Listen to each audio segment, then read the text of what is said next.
Apa saja yang perlu saya jelaskan berkaitan dengan proses perkuliahan kita ini? Saya akan mengulangi dan mendalami. Hal-hal yang penting yang perlu saya jelaskan. Hal yang pertama adalah saya akan menjelaskan tentang kat 1.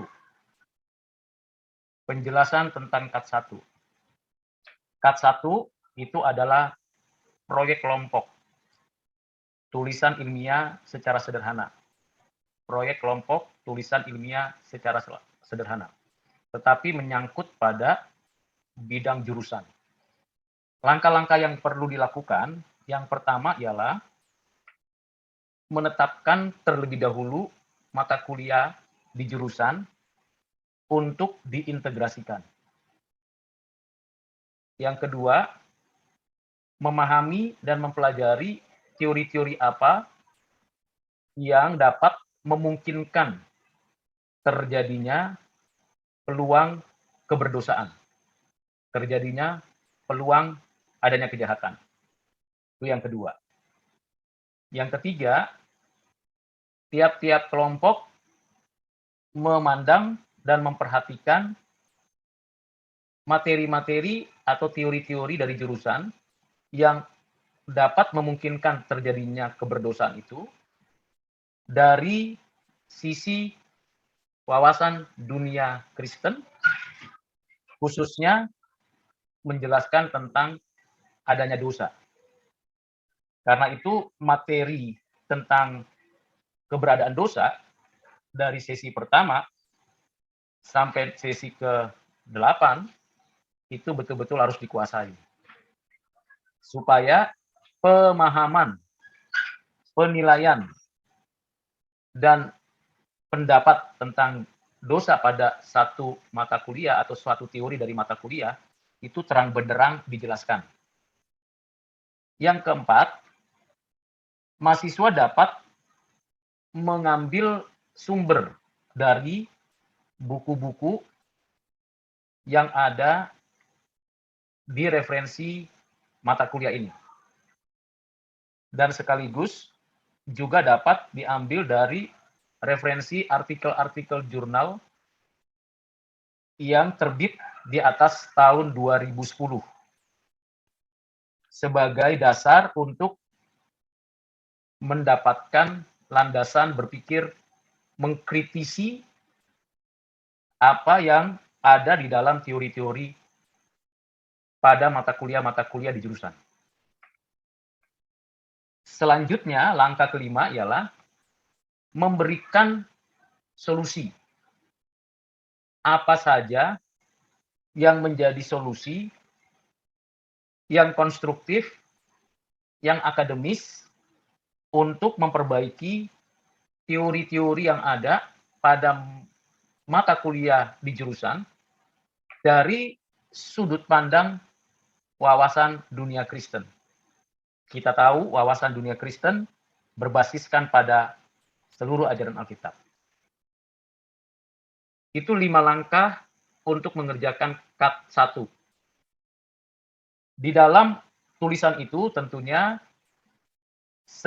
setidak-tidaknya mendapatkan paling 3 bagian, yaitu latar belakang teori apa yang dikritisi, dipelajari, lalu mengapa perlu mengkritisi teori itu. Tentu ini perlu pemikiran yang berdasar pada teori itu sendiri. Yang kedua, pembahasan, integrasi. Supaya dengan pengertian wawasan dunia Kristen, teori-teori tersebut dapat dikritisi. Apa dan bagaimana teori itu disebut tercemar, dicemari, dipengaruhi oleh keberdosaan. Karena itu perlu belajar prinsip berkaitan dengan materi dosa. Yang ketiga adalah kesimpulan. Dari apa yang sudah dijelaskan, dalam kesimpulan diberikan solusi yang konstruktif untuk memperbaiki apa yang sudah dibahas pada pembahasan. Berapa jumlah dari apa yang sudah dijelaskan kata-kata dan kalimatnya, kita bisa melihat di dalam kat 1 itu, tugas itu, beberapa bagian yang penting khusus pelaksanaan pembuatannya.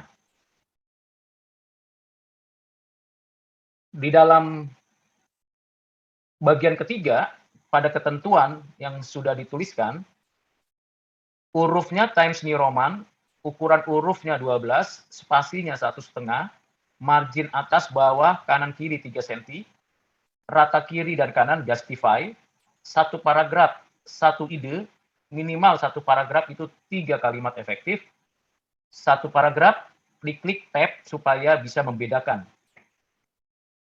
Jumlah kata dari mulai judul, topik, sampai dengan terakhir, maksimal 2.000 kata.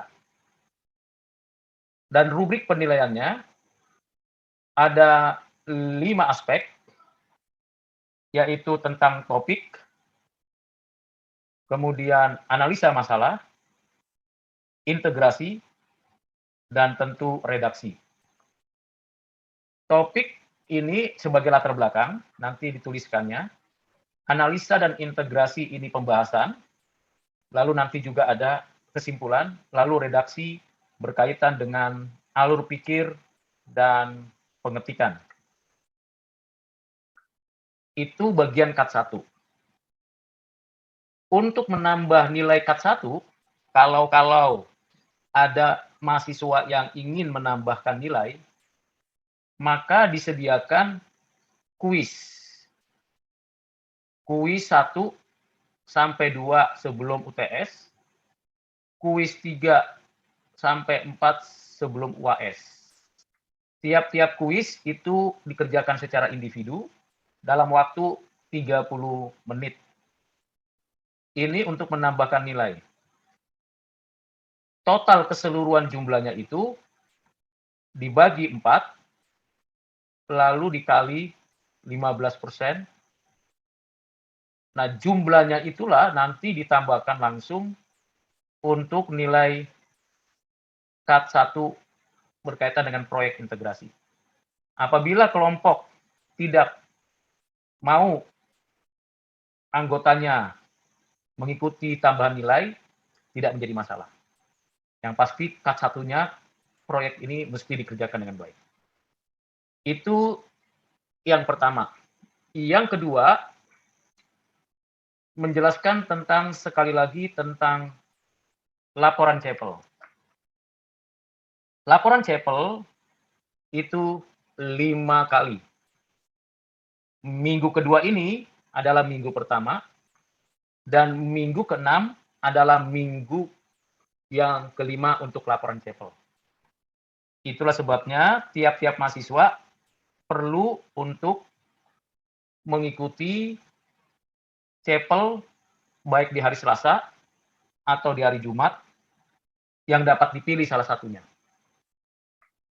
Dalam pengerjaan laporan CEPL, ada 3 poin penting. Yang pertama adalah menuliskan ringkasan atau pokok pikiran. Ringkasan atau pokok pikiran ini dituliskan minimal 100 kata dan maksimal 300 kata. Ringkasan berarti kita mendengarkan khotbah, mendengarkan kebenaran firman, lalu menuliskannya dalam bahasa kita, sehingga hal-hal yang penting, hal-hal yang berkesan, itu dituliskan langsung. Bukan copy-paste dari apa yang dituliskan dengan kata-kata pembicaranya. Jadi itu sungguh-sungguh tulisan sendiri, kata-kata sendiri, ringkasan dan pokok pikiran. Yang kedua adalah refleksi pribadi. Refleksi pribadi berarti saya merefleksikan seluruh khotbah, apa yang sangat berkesan, yang sangat mempengaruhi, dan yang berdampak pada diri saya. Saya menuliskannya, maka kata-kata saya itu mendahului setiap kalimat yang dituliskan. Sehingga keseluruhan bagian kedua ini Fokusnya pada saya yang berinteraksi, berdialog dengan firman Tuhan yang sudah dikhotbahkan, sudah saya dengar. Itu bagian kedua. Dengan jumlah kata minimal 100, maksimal 300. Bagian ketiga adalah komitmen pribadi. Saya berkomitmen untuk mengerjakan apa dan bagaimana pada masa depan. Pada waktu saya mendengar, saya berkomitmen yang konkret. Jadi bukan sekedar pengulangan kata yang ada di dalam refleksi, pengulangan kata yang disampaikan oleh pengkhotbah. Tidak hanya pengulangan kata, tapi saya punya planning. Komitmen saya apa ke depan? Berkaitan dengan kehidupan akademis, kehidupan spiritual, dan kehidupan bermasyarakat. Tetap 100 kata dan 300 kata untuk penulisan minimal dan maksimal. Itu cut 2. Karena cut 2 tidak ada penambahan nilai, maka perlu dan penting untuk yang namanya keseriusan untuk mengerjakannya. K3. K3 ini adalah proyek service learning. Saya sudah memberikan ketentuan-ketentuan yang sangat konkret berkaitan dengan proyek tersebut. Mulai dari pembuatan proposal sampai dengan apa yang perlu dikerjakan. Hal yang penting yang perlu dikerjakan di dalam service learning ialah membuat proposal service learning yang langsung diikuti dari template yang akan dikirimkan di Moodle. Template-nya. Sesegera mungkin setelah mendapatkan data itu, dokumen proposal dan dokumen laporan akan saya kirimkan di Moodle. Nah, proposal itu disusun sedemikian rupa, ada 2 ketentuan, proposal service learning project dan proposal pengabdian kepada masyarakat. Kedua-duanya ada dan nanti tiap-tiap kelompok memilih salah satu saja. Dan sudah ditentukan, kalau memilih service learning project, haruslah ketuanya mahasiswa dan keseluruhannya dikerjakan oleh mahasiswa, dan dosen saya dapat menjadi pembicaranya.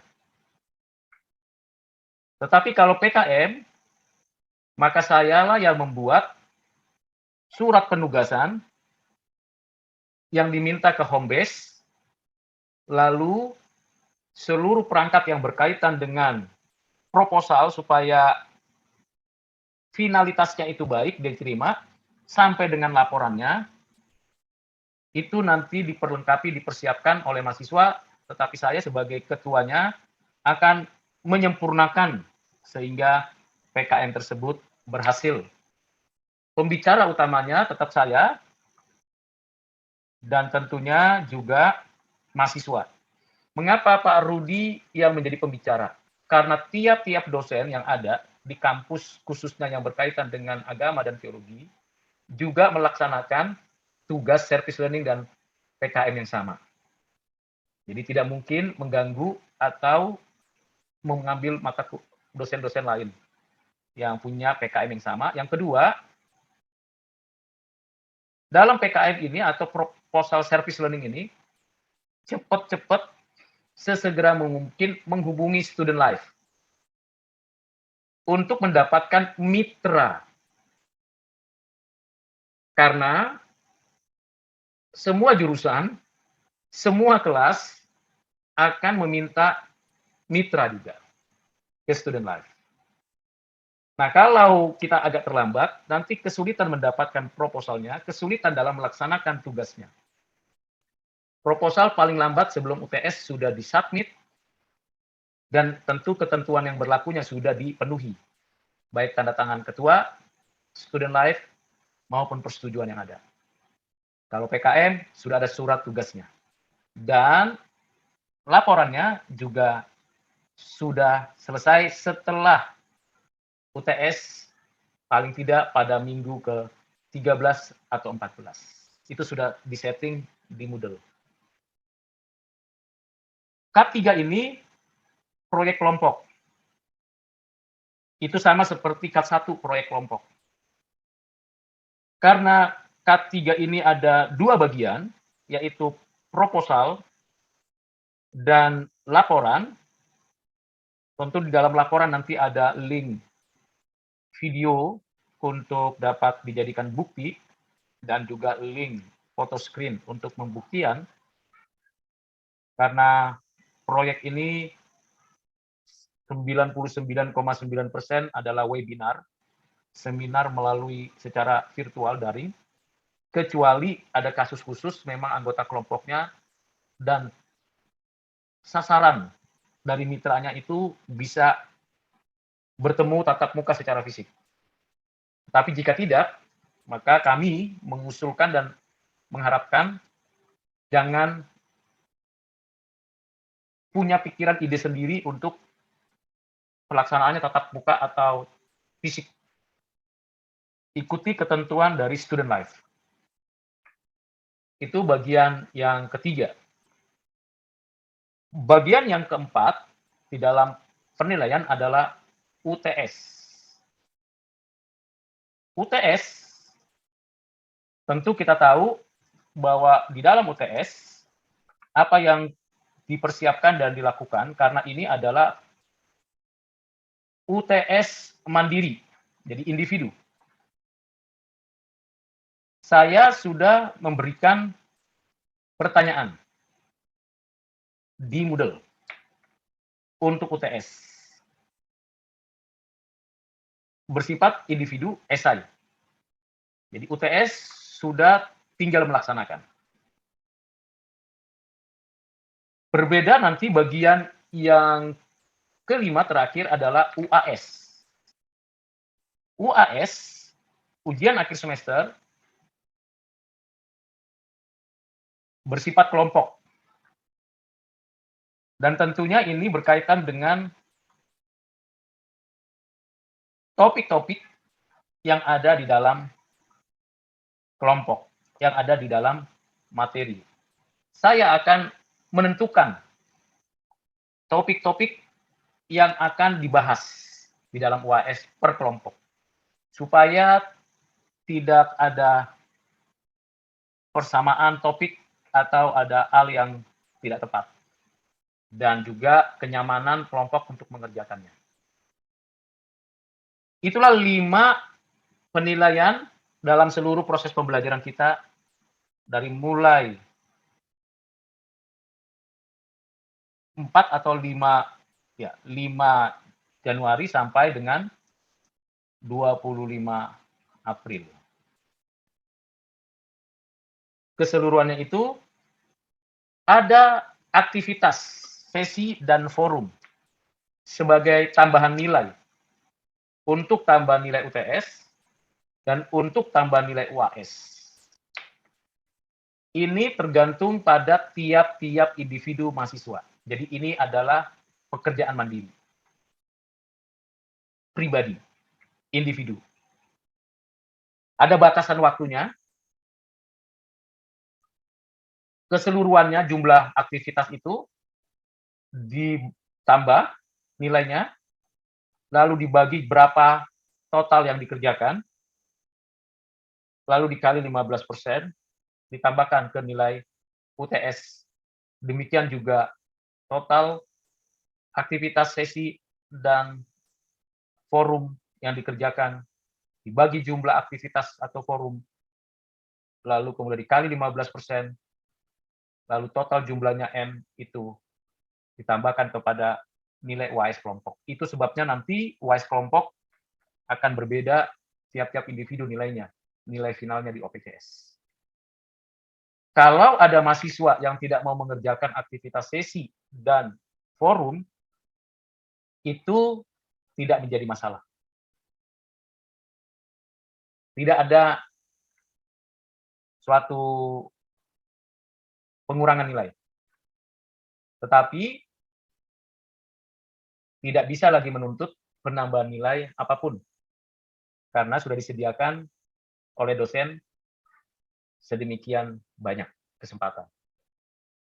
Durasi tiap-tiap tugas sudah disediakan. Mungkin ada alasan kuota, ada alasan yang disebut dengan jaringan, atau masalah teknis di laptop atau komputer. Untuk urusan teknis edutech, Moodle, itu silakan hubungi timnya. Tapi kalau urusan seluruh materi sudah ada disiapkan, sudah ada juga saya berikan pelengkapnya atau komplementarinya. Itu sebabnya saya mewajibkan untuk bisa ikuti channel yang saya berikan sebagai komplementari. Tapi jika tidak mau ikuti, juga tidak apa-apa.